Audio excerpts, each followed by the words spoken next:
মোহতারাম হাজরিন, কুল লা আসআলুকুম আলাইহি আজরান ইল্লাল মুওয়াদ্দাতা ফিল কুরবা। আল্লাহ পাক রব্বুল আলামিন নির্দেশ করলেন, আই মেরে মাহবুব আপনি বলে দিন, লা আসআলুকুম আলাইহি আজরান ইল্লাল মুওয়াদ্দাতা ফিল কুরবা, দিন ধর্ম ইসলাম আমার কারণে যা তোমরা পেয়েছো তার বিনিময়ে আমি কিছুই চাই না, ইল্লাল মুওয়াদ্দাতা ফিল কুরবা, কিন্তু আমার নিকটতম যারা রয়েছেন, আকরাব যারা রয়েছেন তাদেরকে তোমরা ভালোবাসো বলি আলহামদুলিল্লাহ। মোহতরম হাজরিন, তাফসীরে কবীরের 27 খণ্ডের 165 পৃষ্ঠার মধ্যে এই আয়াতের মাতাহাতে রহমতুল্লাহ আলামিন সৈয়দুল মুরসালিনের এক হাদিসে পাক রয়েছে, বলেন আলহামদুলিল্লাহ।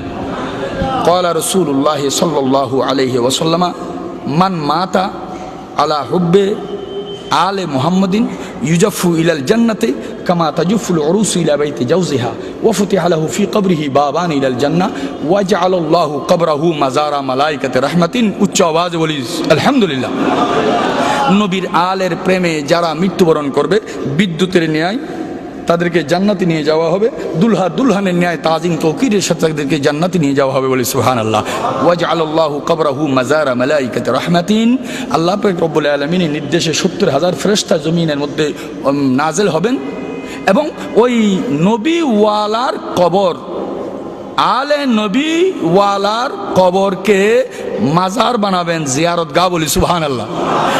আশিক রাসূল নবীর আওলাদের প্রেমে যার মৃত্যু হয়, আলের প্রেমে যার মৃত্যু হয়, গম্বুজ করতে হবে না, দালান করতে হবে না, ওয়াজআলাল্লাহু আল্লাহ করে দেন কবরাহু তার কবরকে, কার কবর? যে আলে বাইতের মুহাব্বতে ইন্তেকাল করে বলি সুবহানাল্লাহ।